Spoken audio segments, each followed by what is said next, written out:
Good afternoon. Welcome to this edition of Africa in Focus with myself, Kwame, a Ghanaian broadcaster, journalist, writer, historian, podcaster, and entrepreneur. And in this week's edition of Africa in Focus, it's a look back, a review at the key events that happened across African continent in 2025. So there's ups and downs and some very, very interesting stories from the continent in 2025 that we're going to highlight in our end of year review for 2025. Before we get there, just to make you aware that if you like what you hear, please share to your friends, family, social media networks. Please subscribe to Ghana African Focus on YouTube. Hit the notification bell, meaning that every time we upload a new podcast, YouTube notifies you. Similarly, you can get us on Spotify.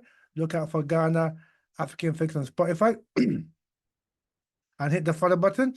We know that every time we upload on Spotify, Spotify will notify you of that. So please subscribe to Ghana African Focus on YouTube or on Spotify.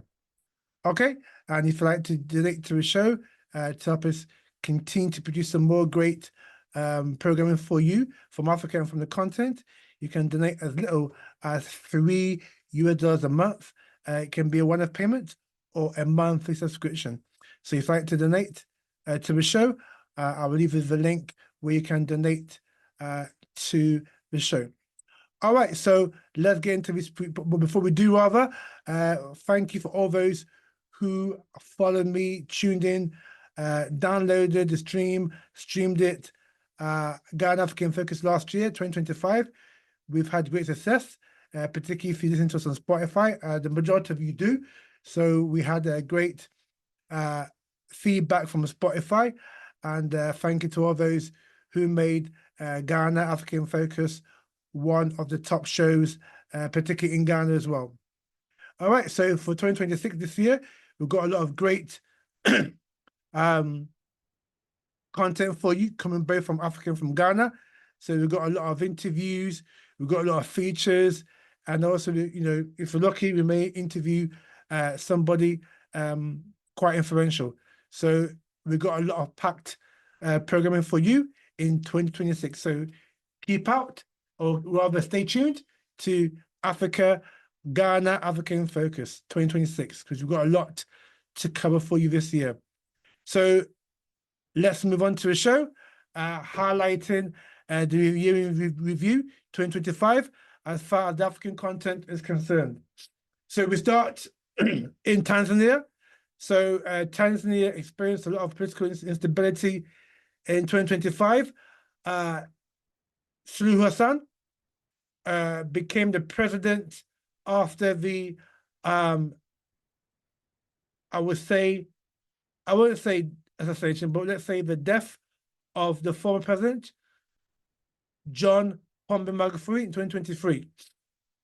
And so elections took place this year because the mandate had run out because Magufuli won the elections in 2020. 2020, yeah, and had another 5 years to. So the 5 years came to an end this year, and Suluhu Hassan, who became president because she was vice president under Magufuli, she then took over the reins when Magufuli died in 2023. So elections were called in Tanzania, but because of the nature of this particular person, she basically annulled the opposition. So the opposition were barred for every reason from staging the elections or participating in the elections. And she won the election with a whopping 97.66% of the vote. You know, and this sparked, you know, a lot of unrest and outrage within Tanzania. And you know, if you look at, you know, reports across the African continent and also on Reuters, etc., you know, as part of this so-called election process, as I mentioned, the opposition have been silenced. There's also media censorship and also absence of many international observers. And so, you know, there was uproar in Tanzania, and people were killed, unfortunately. Those people who actually rose up against this Suluhu Hassan, calling in essence being a dictatorship, because she has annulled the opposition, and there's also media censorship as well, and so many people protested in the streets, and because people protested, which is a democratic right of any free society to do, which is the right to protest. Unfortunately, Suluhu Hassan didn't agree to this or didn't like this, and so she sent the army to,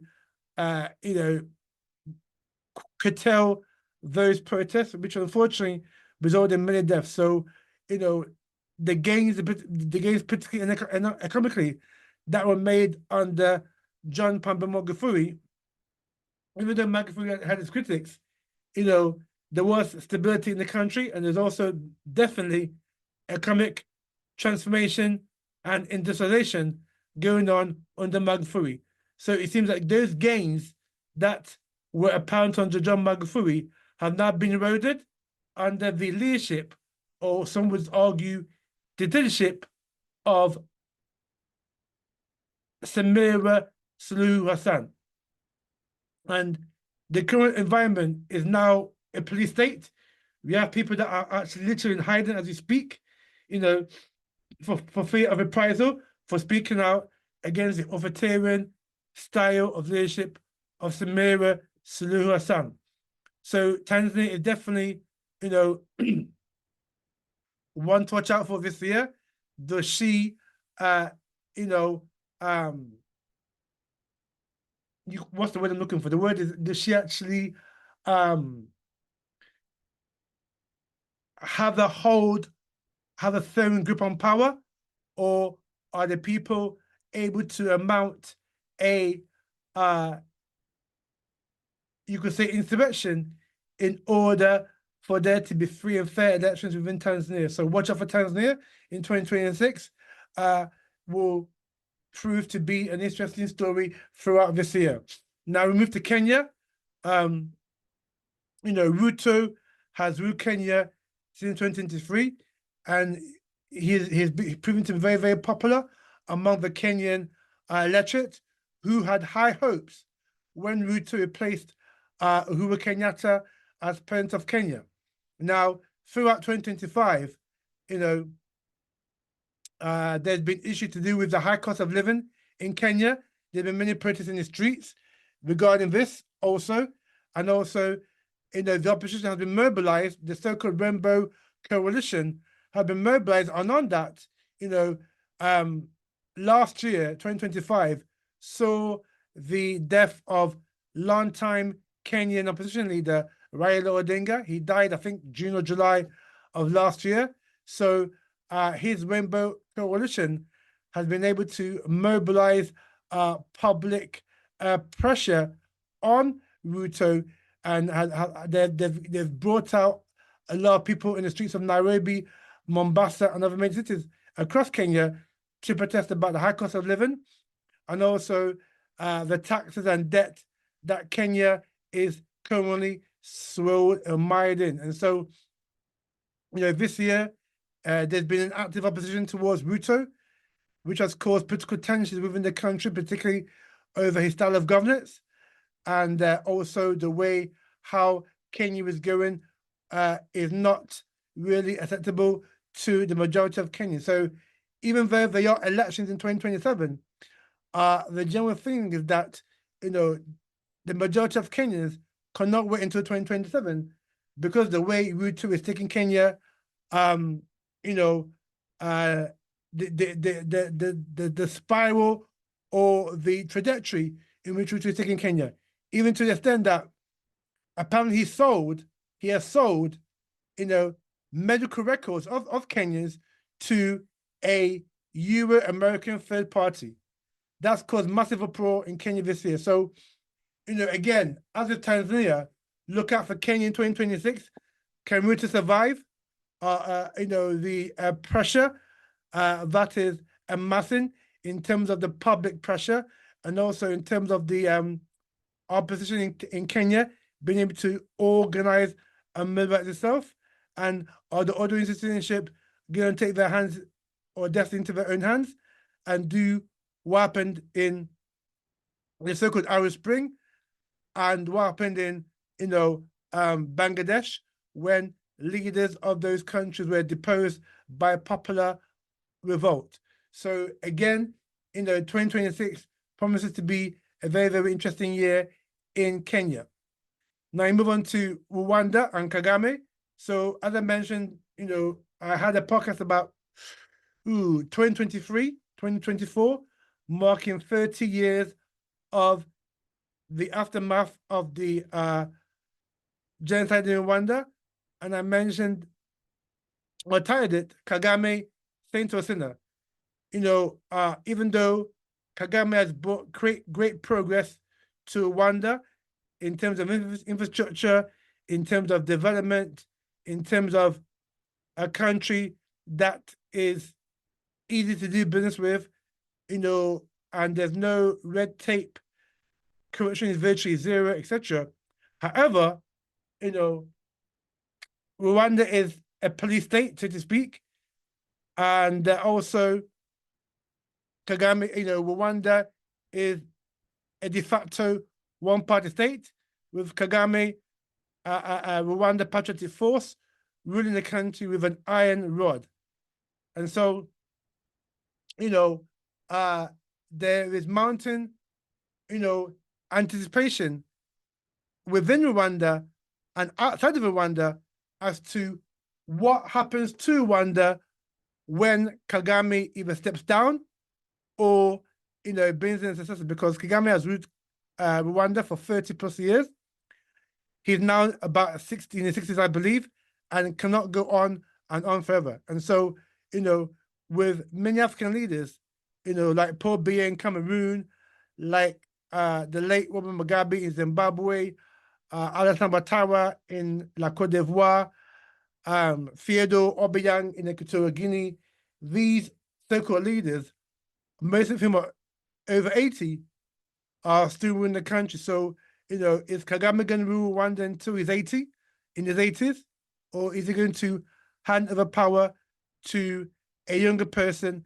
There's rumors that he may hand power to his son or somebody within the RPF. We don't know that about that.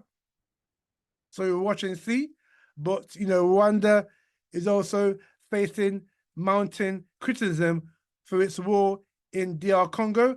And I'll come on to that in a minute. And even this year, I'll do a special regarding the war in DR Congo and why you, particularly you, if you own an iPhone or an iPod, you are complicit in the suffering and genocide going on in DR Congo. But like I said, we'll be doing that probably later on this month, later on in January. So look out for that.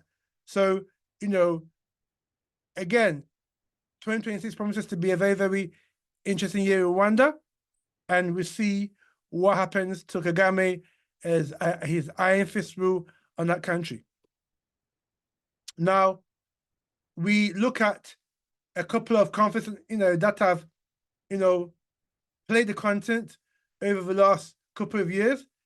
And, these conflicts have virtually had no or little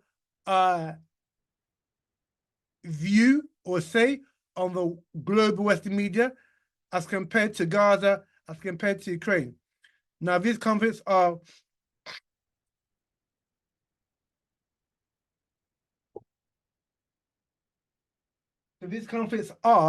the conflict in Sudan and the conflict in DRC. Yeah. So how many of you are aware of the conflict in Sudan? Yeah. So this civil war in Sudan, and again, I'll go into in a bit more detail later on in the month or in February. It is now a full-blown civil war, which has been ongoing since 2023. And you've got two parties to this war, as per usual. So you've got the SAF, the Sudanese Armed Forces, which is the national army. And they're having a fight between the rebels, which is called the RSF, Rapid Support Forces, which is a powerful paramilitary group that is sponsored and backed by Qatar.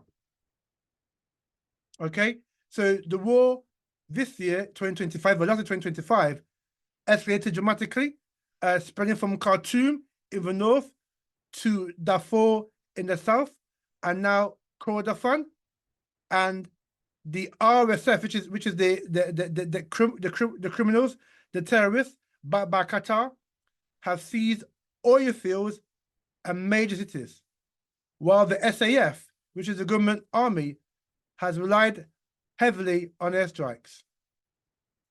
So, as a result of this 3-year civil war, over 12 million Africans have been displaced inside Sudan. Nearly 150,000 deaths have occurred since 2023, mainly women and young children. And the United Nations calls it the world's largest humanitarian crisis today. Yeah, but none of you know about this because, you know, Western media and even African media have failed to report properly and do a deep analysis on the war in Sudan, which is, as the United Nations calls it, the world's largest humanitarian crisis. Not Gaza, not Ukraine, but Sudan is the world's largest humanitarian crisis. And yet, African Union remains eerily silent. Yeah? So that's Sudan, but like I said, I'll go into detail on that sometime in February. Now let's focus on the war in the Democratic Republic of Congo, particularly Eastern Congo, and that's been ongoing since 2024. So the Democratic Republic of Congo is facing one of the world's, if not the world's, largest displacement crisis.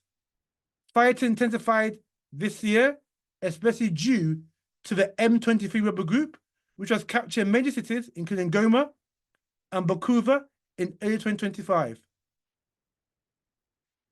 So who's behind it? You know, the M23 rebels is the main armed group driving the current escalation, and the Democratic Republic of Congo's government forces are struggling to contain M23's advances. Yeah. Now, apparently, and this is what makes this war so intractable and so difficult, is that over 100 militia groups operate in Eastern DRC. Yeah, and Eastern DRC is the richest parcel of land in this world, because that is the richest part of Congo, richest part of the world, because it contains precious minerals like coltan, cobalt, lithium, used to make electric cars, used to make LED batteries, used to make fridge freezers, used to make smart computers, used to make smart cars. These precious minerals are there in Eastern DRC alongside, you know, gold, diamonds, silver. Yeah, and we know gold is now at record prices. So this is what's even making this war more intransient, yeah? And, you know, like I said, I'll go into detail, you know, in the next few weeks. But the humanitarian impact on this war is that as of late 2024, early into 2025, 7.8 million African people have been internally displaced because of this war. Yeah. In the last couple of months alone, more than 7,000 Africans have been killed. Yeah. And nearly 1 million refugees are in neighboring countries, i.e., South Sudan itself, which is experiencing a war, you know, Kenya as well. So that's just a snapshot of two of the most pressing conflicts within the African continent that has escalated and gone to more dangerous terrain this year. But like I said, I go into detail this year on these two conflicts. Now, let's move on to Southern Africa. Again, most of you are not aware that there are massive land disputes all over Southern Africa. South Africa itself, which I'll come on to, Zimbabwe, Botswana, Namibia, Mozambique, yeah, where Europeans have seized the majority of those lands, yeah. So Namibia, 70% of the land is controlled by Europeans, particularly Germans. In Botswana, half the land is controlled by white people.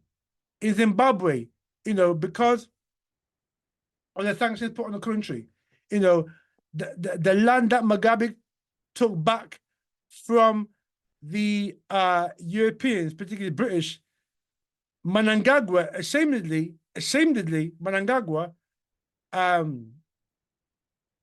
has given back some of the land that was quote unquote given to Mugabe, and also is paid compensation as we know it to the tune of something like $3.5 billion to some of the white farmers whose so-called land was taken away from them. But South Africa is the biggest one. So more than 30 years after the end of white minority rule within South Africa, right? More than 75% of the land is in white hands. Yeah. And because of this, the ANC, who lost last year's election and had to go into opposition with parties they didn't like, yeah, the ANC now have now done a policy called the Expropriation Act that was signed in January 25. Now, this act, yeah, 2025, is an update on land laws for the first time in nearly 50 years. Yeah, so the act allows land expropriation for public purposes, possibility of zero compensation in specific cases, i.e. abandoned or unused land. Now, this has caused so much uproar, particularly in the Western world, particularly in right-wing, ultra-right-wing nationalist movements in the United States, particularly, that this year Donald Trump put an embargo on South Africa, citing so-called white genocide in South Africa. Yeah, and if you recall, I did do a podcast this year, or last year rather, about the case of a white genocide, myth or reality. And even white Dutch people, so-called Afrikaners, they even themselves admit that Trump's assertion of white genocide is a false narrative. But apparently, because of this act, South Africa has been banned has put sanctions by the United States on South Africa, and has allowed so-called white Afrikaners to come into the US to seek so-called asylum. So this year saw about 50,000 white Dutch people, so-called Afrikaners, seek political refugee in the US. And apparently, no African person under Trump's initiative, so to speak, is allowed to seek refuge in the US, because according to Trump, there's a white genocide in South Africa.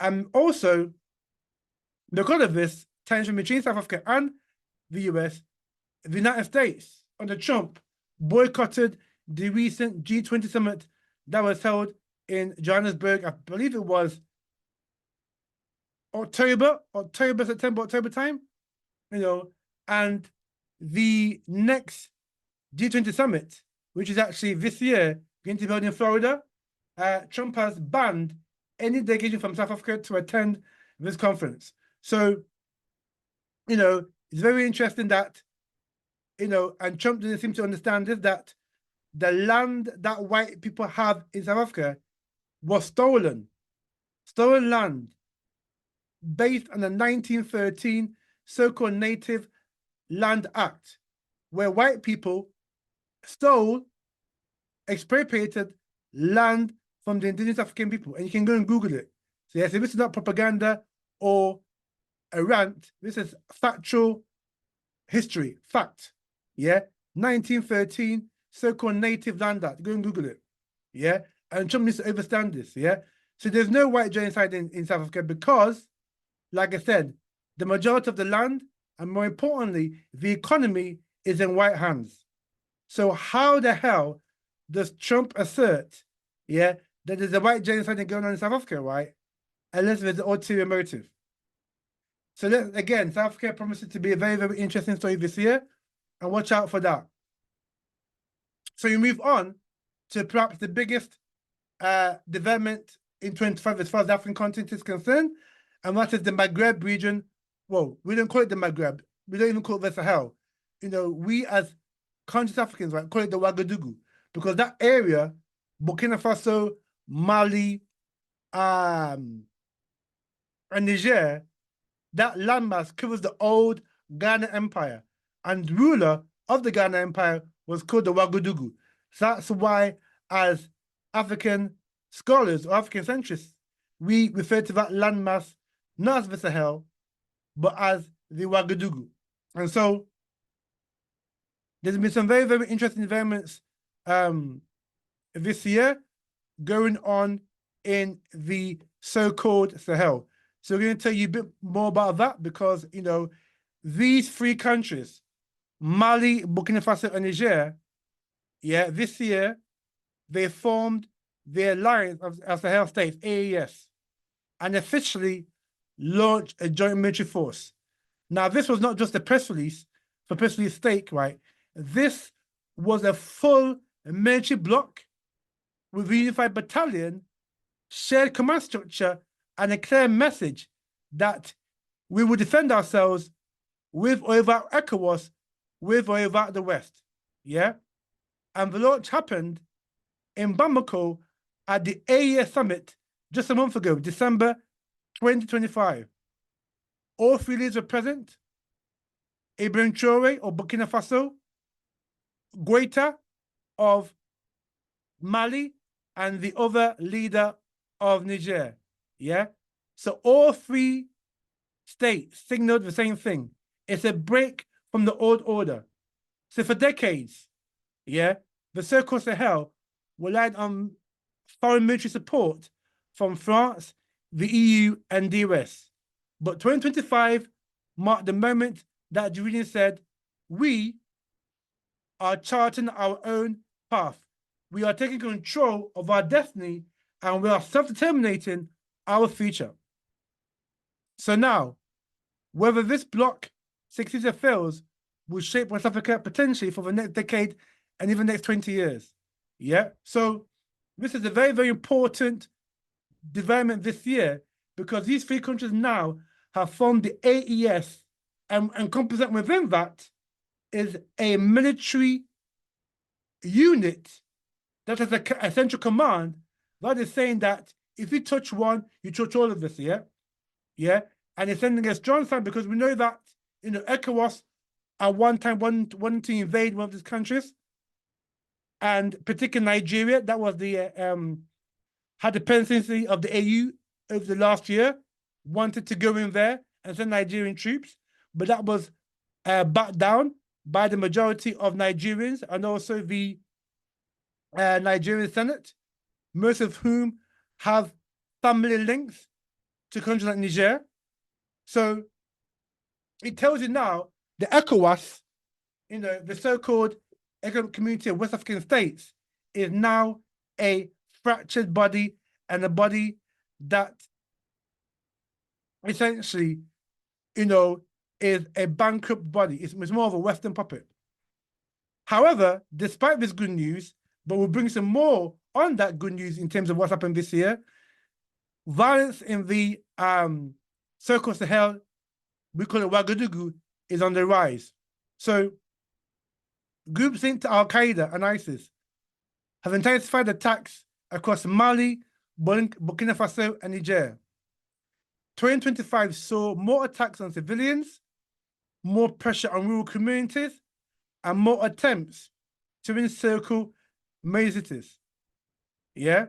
And the dangerous expansion towards coastal parts of West Africa, including La Côte d'Ivoire and Cameroon, and even Ghana. So we've got to be careful as West Africa sub-region that this jihadist violence does not spill into other parts of West Africa. So in Mali, Timbuktu region, violence spiked dramatically in late 2025. In Burkina Faso, entire rural zones remain contested. Yeah, and Libyan tourist forces are fighting viciously with those jihadists who, by the way, are sponsored by the West and also by these Arab states like Qatar and the the Qatar and the UAE. Yeah, in Niger, the Taliberi and Sahara regions saw renewed pressure. So this is not just about terrorism. This is about competition for governance, and this is about trying to undo the good work that's been going on in the Sahel. Yeah. So what we can say is that the Sahel or the Ouagadougou is no longer a security problem. It's potentially a state problem. Yeah. Another major shift in 2025 amongst the Ouagadougou, so-called Sahel, was political realignment. So the AES has essentially distanced itself from ECOWAS, accusing ECOWAS of being close to Western interest and too quick to sanction military action. So at the same time, Mali, Burkina Faso, and Niger have deepened their ties with Russia, who we know are providing military support, particularly to Burkina Faso, Turkey, and another non-Western partners. And this has become a bigger trend in West Africa this year. You know, countries now, are beginning to diversify their alliances, looking for partners who don't lecture them about governance, but are ready to support them and give them, treat them like partners as opposed to a slave. And so what we're seeing this year, particularly among the Sahel countries, is, looking out for their interests by forming alliances with other like-minded countries. Now, for me personally, I don't particularly like Russia being involved because Russia has its own agenda in Africa that's not necessarily pro-African. Yeah, and like I said before, a white man is a white man is a white man. Don't care whether Eastern European, Western European, Central European, Northern European, Southern European, Eastern European. They all think the same. They've all got the same kind of mentality. And so if I was Burkina Faso, Mali, Niger, keep one eye open about Russia's intentions, because Russia's intentions may not be, in the long run, in your best interest. Yeah, because we know obviously Russia has issues with the West, and Russia's fighting this war, not just Ukraine but the West as well, who are supplying Ukraine the weapons, and so Russia, is seen as a pariah state by the West, but and this is why Russia is looking for new markets, because obviously there's sanctions imposed on Russia by the West, and so Russia is looking for new markets. So Russia, need to be watched like a hawk. All right, so let's tell you some interesting, finally on this wrap up for the year, let's tell you some interesting moves that are taking place in Mali, Burkina Faso, and Niger. So Niger is the fastest growing economy in Africa 2025. So according to the World Bank, Niger was the fastest growing economy in Africa with 14.4% GDP growth. And this comes from oil sector. Oil production quadrupled between 2023 and 2025. Now check this, production alone is expected to hit 30 million barrels in 2026. And oil revenues are a major driver of the growth boom that Niger has experienced this year. Also, the mining sector, nationalization of the mining companies has increased state revenues of Niger. So key minerals include uranium, gold, tin, and phosphorus. Again, agriculture, large-scale agriculture development has been one of the 3 pillars of Niger's growth in this year. And agriculture helped reduce poverty by a staggering 10% in 2025. So it tells you that, this so-called dictatorship in Niger is actually doing for the people and is actually, seeing massive growth without French and Western influence. Now, Mali, key developments in Mali this year, mining. Mali has opened 2 lithium mines, positioning itself in the global energy transition supply chain because, like I said, lithium is a key mineral that is used for electric cars, electric batteries. And this is where the West particularly is going, electric vehicles. And also many African countries are now shifting towards, unfortunately, electric vehicles rather than solar. But again, that's for another debate that we'll talk about later on in the year. So Niger, anticipating this lithium boom, has opened 2 lithium mines. Also, Niger is also, I beg your pardon, Mali is also a massive gold producer. Yeah.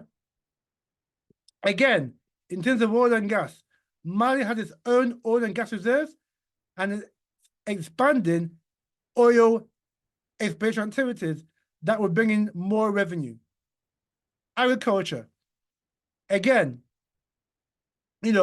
Mali is also, like Niger, investing wholesale in agriculture, and it's invested heavily in collaboration and also creating funds for farmers to grow food. So this is a great development within Mali this year. So in Burkina Faso, Burkina Faso is a major gold producer, and they've been mining gold at record levels this year, and also they are near completion of a gold factory that will allow them to refine the gold in Burkina Faso without taking the final finished product outside for it to be refined. Again, like Mali and Niger, Burkina Faso is shifting away from Western mining interests and has renegotiated new contracts with new partners such as Russia, China, and some partners in the so-called Middle East. This year also, Burkina Faso has invested massively in agriculture. As I mentioned earlier in the year, I think it invested more than about $200 million in agricultural products this year. So, Burkina Faso is not a major oil producer. However, it is participating in the AES Energy Corporation, which is a strategy to make the Ouagadougou area, so-called Sahel, energy sufficient. Yeah, because right now there's a war going on for energy, which is part of the Russia-Ukraine war, which is also why Trump has seized Venezuela, because of Venezuela's massive oil reserves. That's the reason why Trump went into Venezuela. I mean, taking out Maduro was just an excuse, but the real booty is Venezuela's massive oil reserves. Yeah, so this is why I'm talking about the energy war, and the AES has positioned itself right in the center of energy cooperation. So, in wrapping up, major AES projects include a regional bank, joint military force, and even media infrastructure, whereby it can promote its message of sovereignty, of unity, and self-determination, not just to the Ouagadougou states, but to African continent and to the wider world. And so, watch out 2026. That will reveal some very, very interesting moves and policies that are going to shape not just the Sahel, the so-called Sahel region, but the entire West Africa sub-region that can have consequences for countries like Ghana, Nigeria, etc., who are also within the West Africa sub-region. So 2026 promises to be a very, very fascinating year for the African continent, and we will bring you news of those developments when they happen. So that's it for this week's edition of Africa in Focus, looking back at the year 2025 as far as Africa was concerned, bringing you key stories from the content in 2025. We'll continue to bring you some more news from the content in 2026, so stay tuned for that. So from myself, Kwame, and from all the crew here on Ghana Africa in Focus, thank you for listening. We're going to take a 2-week break now, but we'll be back. Well, I was going to take a break, but there's so much to do.